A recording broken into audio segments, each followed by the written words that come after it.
આણંદ જિલ્લાની અંદર ટોટલ 11 નગરપાલિકાઓ છે, જેમાં સ્ટ્રીટ લાઇટ અને વોટર વર્ક્સ પેટે ઘણી રકમ બાકી છે.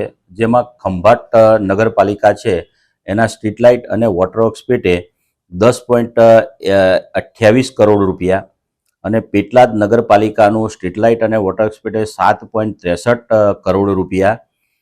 તે પછી સૌથી વધુ બોરસદ નગરપાલિકાની 3.56 કરોડ રૂપિયા.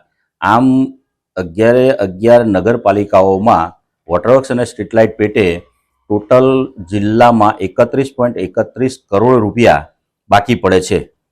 જે પૈકી જ્યારે પણ રજૂઆત કરવામાં આવે અને દબાણ કરવામાં આવે ત્યારે સામાન્ય રકમ ભરવામાં આવે છે અને એ પ્રજાને આ માટે થઈને હાલાકી પડતી હોય છે. અમે સંકલન મિટિંગમાં કલેક્ટર કચેરીને હાજરીમાં પણ આ સદર રજૂઆત કરીએ છીએ અને એ વખતે દબાણ કરતાં સામાન્ય રકમ ભરવામાં આવે છે. પણ જો આ નગરપાલિકાઓ સારો વહીવટ કરે, પબ્લિકને સારી સુવિધા મળે એ માટે સમયસર એમના નાણાં ફાળવી અને આ જે એમના ડ્યુઝ પડતા હોય, જે તે સંસ્થાને ડ્યુ બાકી પડતા હોય ત્યાં ભરવામાં આવે તો પ્રજાને ઓર સુવિધા પ્રાપ્ત થઈ શકે.